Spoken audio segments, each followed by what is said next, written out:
All right, welcome back to Keel's Corner. A new venue today. I'm switching it up. I'm going to go to more of a podcast every once in a while. I have some really smart friends that do some cool stuff out there, and I thought to highlight them and just give like I said, give insight to the people that watch the channel, and B, even just for me as a friend and peer acquaintance to a lot of some of these people that I plan on talking to, just to learn more about them. And no one better, in my opinion, to start off than one of my absolute best friends in the world. And that is the guy you see on your screen before you. That is Lieutenant Colonel Ed Szczepanik. I've spent all of my adult life pretty much in the Air Force, and all of it with this gentleman one way or the other. Taught me so much. And like I said, I think just through his story, you're going to learn a lot. Done a lot. He's flown the C-17 his entire career. So we started out together out in Washington State, and then he moved on to bigger and better things through Charleston Air Force Base, and then ultimately ended up at the Pentagon working as the aide de camp to the chairman of the Joint Chiefs, or General Dunford. Went to the National War College. Is that where you went? Yep. National War College. Following National War College, now works currently at the Pentagon as the Strategic Plans Advisor to the Secretary of Defense. So that sounds incredible. I don't even know what that means, to be honest with you, but that's awesome. So with that, I just wanted to, welcome Ed to taking the time and the vulnerability of putting himself on the internet to come do this. I want Ed to have a job tomorrow, so at no point will he be speaking on behalf of the Air Force or the U.S. military, and there's no chance that the content we're going to talk about would go anywhere near that. I want to keep it light, funny, talk about leadership, Ed's career path, but just to get that out there. And for those of you who don't know, Ed grew up in Columbus, Ohio, kind of a small town kid that, and then went on to the, Miami, Ohio, and then just having followed him throughout his career, he's really just hit home run after home run, pretty much graduated at the top of his class, everything he's done. And truly, like I said, one of the best out there, in my opinion, absolutely one of my best friends. So dude, dead serious. I really do appreciate you doing this. No, Keel, thanks. This is a lot of fun. You mentioned vulnerability for me doing this. I think too, some of that's be reflected back on you, right? Yeah, Keel's Corner is obviously something that's very personal to you, and it's you putting yourself out there every time you make a recording or now do a podcast. So dude, I'm honored to just be a part of it and to be part of your crazy, awesome experiment, because I know you're changing people's lives. I know it matters. I know you'll never say that on a video or on your YouTube, but I know it's happening. So it's just awesome to be a part of it. I appreciate it, dude. I wanted to have you on specifically I have a few questions. Like I said, I want to keep this kind of quick. My goal is that someone could listen to this on their driving to work. So like 20 minutes. Right on. And yeah, like you and I could literally talk about like TV shows for 4 hours. So this is going to be an interesting animal to try and wrangle here. But yeah, I do want to highlight the fact that just having looked at it, like I said, outside of the military, even in organizations, like the leaders, the people that end up at the top, and you've been there, you were a squadron commander of a C-17 flying unit. You've had all these, you work literally for the chairman of the Joint Chiefs. You had these successful jobs. A lot of times I felt that in an organization, when you come in, you look at these leaders and you're like, hey, how did he or she get to where they got to? And you can go read their bio or talk to them or, kind of figure out the roadmap.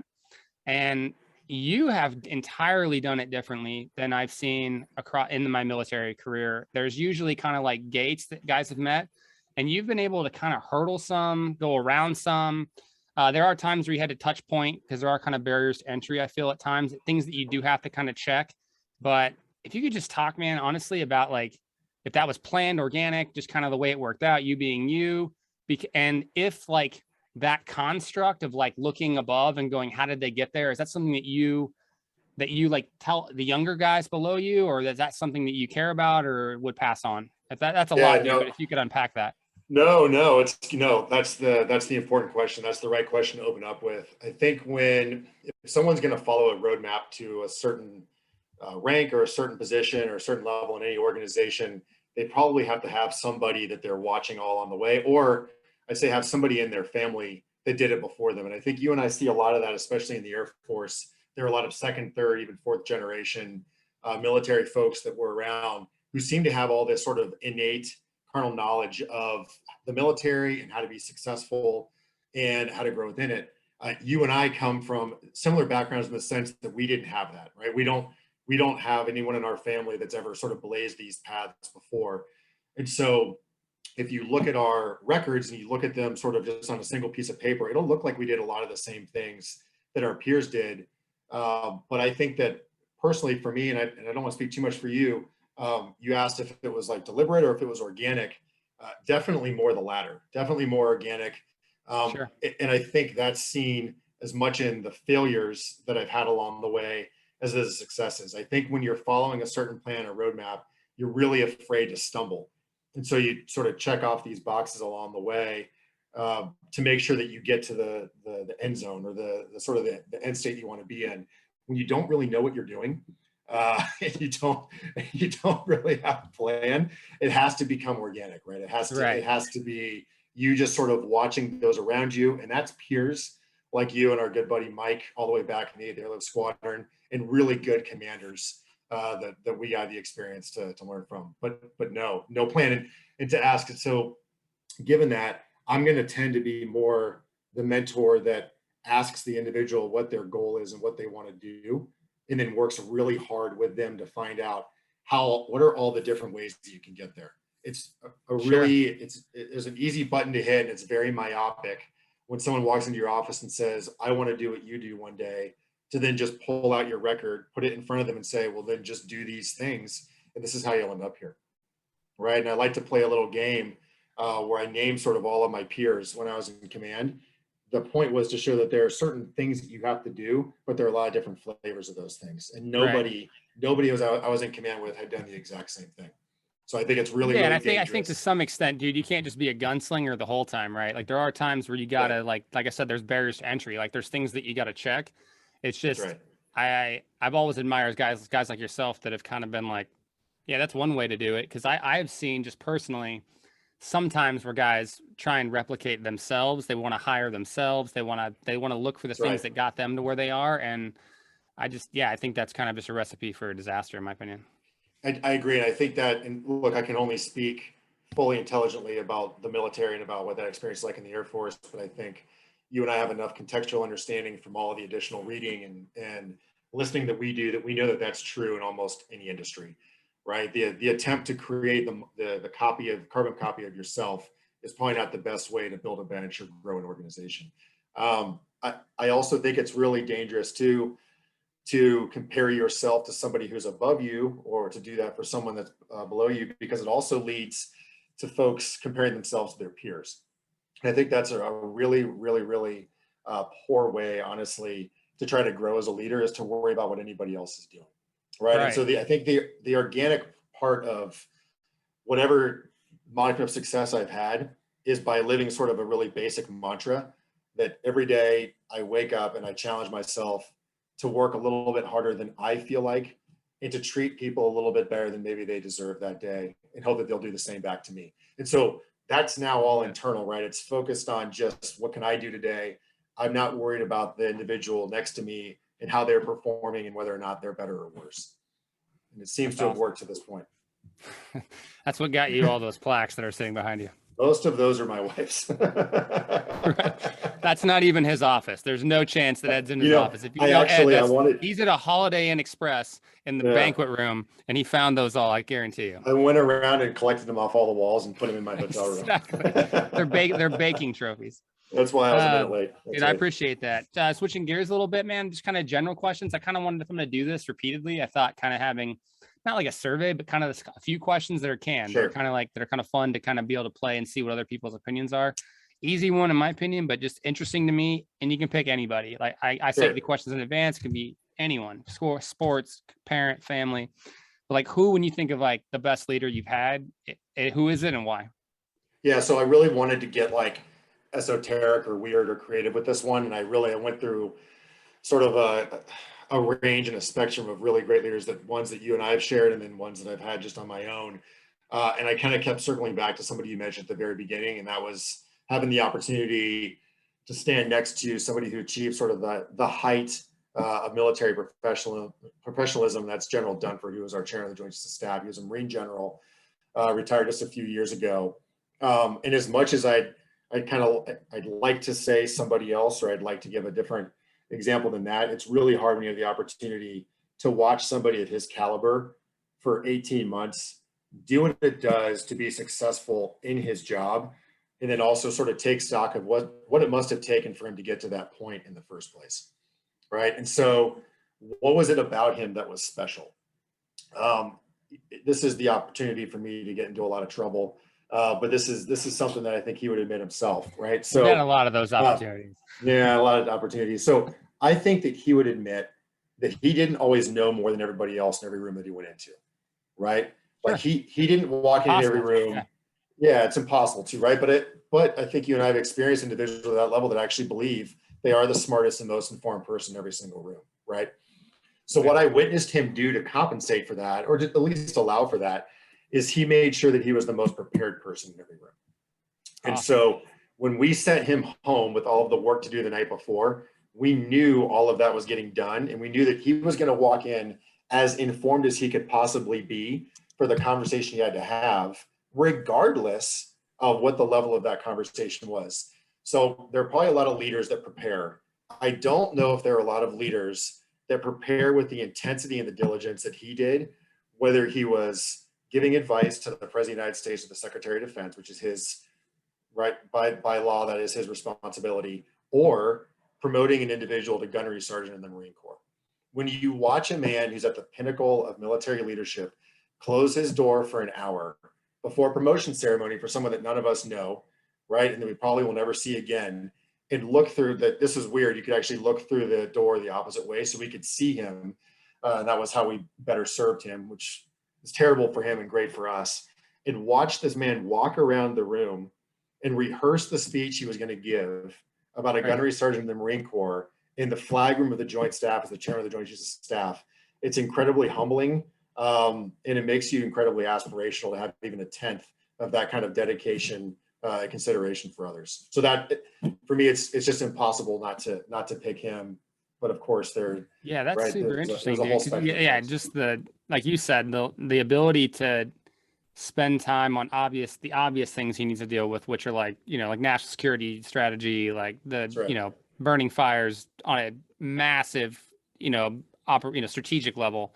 But That's then right. to take the time to do something as intimate and special as like a gunnery sergeant's promotion, that's pretty awesome. Respect to General Dunford for that. So clearly one of the reasons why I got to where he did. Dude, Yeah. so habits. I'm obviously, you know me a long time, dude. Yeah. I'm super weird but super habitual.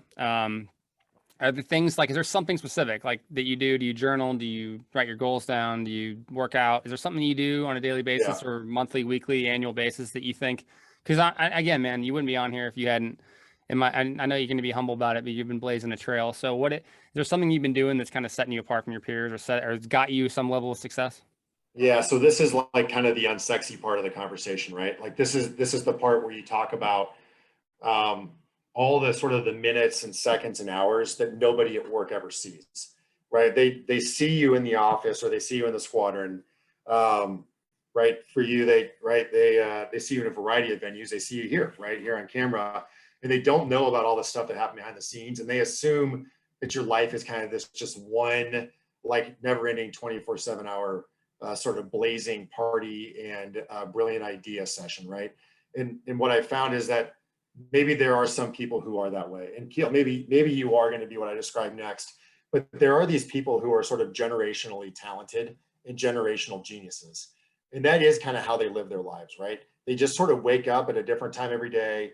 They have a new brilliant idea every day, and they make electric cars, right? Or they find a way to, work with NASA to put civilians in space, right? Or they create Apple, right? And they're those people. I think it's important for all of us to acknowledge anyone listening, watching, and you and me included, to recognize those people are exceedingly rare. And so for the rest of us that want to make any kind of an impact or want to do anything meaningful, I think we have to acknowledge that we probably actually have to have some sort of a routine, and we probably have to try to stick to that to the best of our ability. And so I will admit, and Lacey will tell you it's true, I am highly routinized about the way I get up every morning, the time that I get up, the run that I take from our house to at least the steps of the Capitol, if not back, and that's at least a 5K for us, or working out somewhere in our house or at the gym at the Pentagon. That is important to me. I know that's important to you. I am very routinized about the routine I have the night before, getting ready for the next day, the things that I'm thinking about, looking at the calendar. What am I preparing for the next day? What does that look like? And then even what I listen to on the ride to work, what podcast I have on, and then kind of where I park and where I walk in. All that is to say, it's not an attempt to be robotic, and it's an attempt to make the things that should be easy really easy, so that when you have that moment to have that big idea, you have the mental space to actually have it and then act upon it. If your life is all about trying to get from A to B, right, you're never going to have the Z idea, because all you're doing is trying to make sure you showed up where you're supposed to show up. So yes, highly routinized, highly detail oriented as far as that goes, which can be good, but also maddening for those around you. Yeah. All right. Speaking of which, I since this is my first podcast episode, I'd like to quickly take a second and honor our sponsor for this video. That's my wife, for putting up with all my nonsensical purchases of the cameras, the mics. Like, doesn't your laptop just have all that? It does, actually, but this is an opportunity for me to spend money. So I would like to shout out our sponsor, which is also known as my wife. Keep flying those flights, babe. You're doing a great job, and I appreciate all this. You putting up with my hobby. I don't make any money, so this is technically a hobby. So. Captain Sharon. Yeah, exactly. Exactly. That's right. Keep bringing home that. It's a great sponsor, by the way. Wanted to take a moment to recognize that. I'm an idiot. Dude, just for time's sake, I'm going to skip it forward, because I think the last question I had that I wanted to touch on is kind of the most important. Besides, the first one was really important, but this one too, man. And it's just like legacy. Like, when you look back on it, when it's all said and done, man, and we've said this a lot. I know you and I specifically throughout our career, just kind of watching some people not do it in the right way, in our opinion, just kind of like, just like daggering their way to the top. And right. We're always like, man, that's going to be a lonely road at some point, or a lonely, life after this career is over. What do you like? Yeah. What do you want to be your legacy, dude? Like, what do you want to be remembered for when we look back and we're like, dude, Ed is this? Yeah, this is a tough one, right? Because you're a little bit writing your own eulogy. You're a little bit sort of like putting up what's on your professional tombstone. I figure you got 3 to 4 years, so we're really just getting ahead on this one. Yeah, unless there's like a Benjamin Button thing going on, you're probably right. We're probably nearing the end. I did have the question that was like, what were you going to say to your 18-year-old self? And it was going to be like, I was ready for that. Save your hair, but continue. Sorry. Go ahead. I was ready for that, and I had that as a smart ass reply. Go ahead. That was all queued up. I heard someone say once that you shouldn't worry about your legacy. You should just do those things I described. Work really hard. Take great care of people, and history will find you. And I think that's great, right? That's like an awesome one-liner. It's great to throw out in a speech. It's great to tell someone that you're trying to mentor. But in reality, anybody who's ambitious that tells you that they actually don't have an idea what they want their legacy to be is full of shit, right? They do think about it, and they really do. They do want to make an impact. And so the more opportunity I have to lead and then hopefully to command, I guess my hope is that the folks that I led and commanded listened when I said, nobody in our organization is more important than anybody else. There may be positions that are more important, and we do have to make sure that time is precious for those because of the things that they do and the responsibilities that they have. But if somebody needs something from you and you can deliver it for them, you ought to spend the time to do it. You ought to take the time, because that individual, regardless of rank, regardless of position in your company or your organization, is just as important as you are, and certainly as important as your boss is as a person. And so if we can remember that, and if I imparted that on 150 airmen in the 3rd Airlift Squadron, and those 150 airmen will go out and in some form or fashion repeat that, but most importantly, treat the airmen and other folks that they lead and they interact with the same way. It's not quantitative, right? I'll never be able to put that down on paper. My son, Paul, and my wife will probably never be able to read about that anywhere. But qualitatively, it's a legacy that I think is worth leaving. And I'm okay with maybe nobody knowing that it was ever me that started it, for the folks that continued it, but I'm all right with that, because in my mind, it made our part of the world a better place in some way. That's awesome, dude. Yeah, joke's on you, man. I'm not even posting this. I just needed compliments, so that's why. You're actually just I was feeling really down, and I needed someone to bring me up. Yeah, as always. You're like, no, you had no a comments bet. on my. I got to show this is Slytherin. That's the Slytherin logo. It's my house, man. Yeah, dude, you just want to bet. You bet 100 people that you couldn't get me to come on and actually talk about myself. This is going nowhere.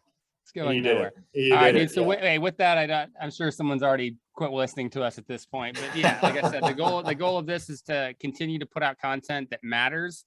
I'm not going to shit on anybody else's platforms or the way they do it. Some people are like a vlog a day kind of person. I get a lot of questions about why I don't post more often. And to me, it's like, I want to post when I think there's a value added.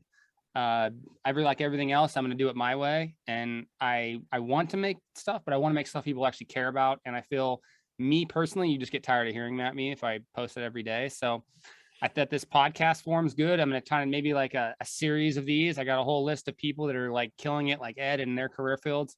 And like I said, hopefully there's value there that you can take this and then drop in what he did specifically in the military into like your life and your job. And yeah, just kind of learn something cool that somebody else is out there doing. So with that, kudos to Ed. Thank you so much, Lieutenant Colonel Szczepanik. It's one of my best friends in the world right there. And maybe someday we'll be on a bigger forum, bro, and looking back on the time I was sitting in the corner of my basement having this video with you. But thanks, buddy. Thanks, brother. It was a All right, blast. guys, you can stay on. I'm going to shut the recording off. But yeah, I'll see you guys next time on Keel's Corner. Thanks.